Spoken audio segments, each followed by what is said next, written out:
আপনার জীবন চলার পথে কখনো কখনো আমাদের জীবনে বিভিন্ন বালা মুসিবত নেমে আসলে আমরা হতাশ হয়ে পড়ি, ভেঙে পড়ি, আর আল্লাহর প্রতি আমরা ভরসা হারাই ফেলি।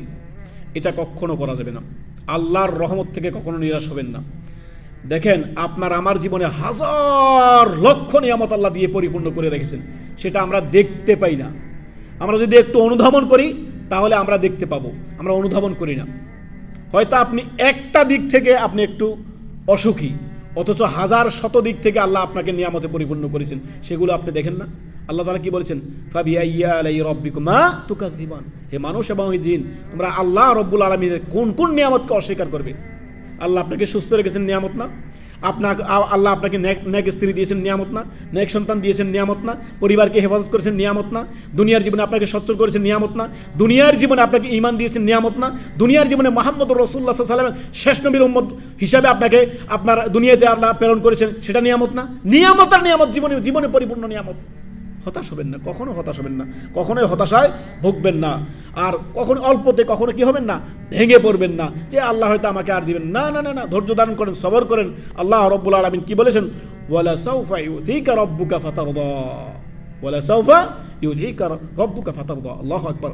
আল্লাহ মানে এত দিতে পারেন, এমন দিবেন যেটা আপনি সন্তুষ্ট হয়ে যাবেন, খুশি হয়ে যাবেন, রাজি হয়ে যাবেন। সুবহানাল্লাহ, সুবহানাল্লাহ। আল্লাহ যাকে দেন তাকে বেশুমার আল্লাহ তাআলা দেন, যেটাতে আপনি অতি সন্তুষ্ট হয়ে যাবেন, আপনি ধন্য হয়ে যাবেন। সবর করেন, ধৈর্য ধারণ করেন, আপনি জানবেন যে প্রত্যেক কষ্টের পরে স্বস্তি রয়েছে। অতএব বিপদ যতই হোক, আপনার রাত যতই গভীর হোক না কেন, রাত যতই অন্ধকার হোক না কেন, অন্ধকারাচ্ছন্ন হয়ে যাক না, রাতের শেষে কি আসে? ভোর আসে। আপনাকে খেয়াল রাখতে হবে। জীবনে পরতে চলার পথে যত বিপদ আপনার জীবনে আসুক না কেন, ধৈর্য ধারণ করবেন, সবর করবেন। আমি মুমিন বান্দা, আমার রব কখনোই আমাকে একা ছেড়ে দিবেন না। আমার রব আমাকে কখনোই একা ছেড়ে দিবেন না। রব সর্বদা আমার সাথে আছেন, আমার সাথে সাহায্যের দিক থেকে আমার আছেন। আমার রব আমাকে কখনো একা ছেড়ে দিবেন না। মুসা আলাইহিস সালাম কি বলেছেন? কাল্লা, কশিন কালেও নয়, ইন্নামা ইয়া রাব্বি সায়াহদিনি। আমার রব আমার সাথে আছেন, আমাকে আমার রব কখনো একা ছেড়ে দিবেন না, অসহায় ছেড়ে দিবেন না। তো আপনার ঈমান হওয়া উচিত।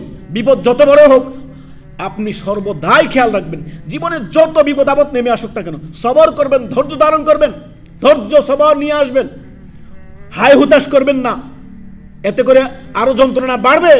আপনি খেয়াল রাখবেন, রাত যতই অন্ধকার হোক না কেন, রাত যতই গভীর হোক না কেন, রাত যতই অন্ধকারাচ্ছন্ন হোক না কেন, রাতের শেষে ভোর আছে। ভোরের আলো একদিন আপনার জীবনেও আসবে। দুঃখ কষ্ট কেটে গিয়ে আপনার জীবনে সুখ আসবে। ধৈর্য ধারণ করুন। দুঃখের সাথেই কি আছে? স্বস্তি রয়েছে। কষ্টের সাথেই স্বস্তি রয়েছে। কষ্টের সাথেই আপনার কি আছে? আরাম রয়েছে। ধৈর্য ধারণ করুন, সবর করেন, বেসবর হয়েন না। একটুতেই বেসবর না, মুমিন এমন হবে না।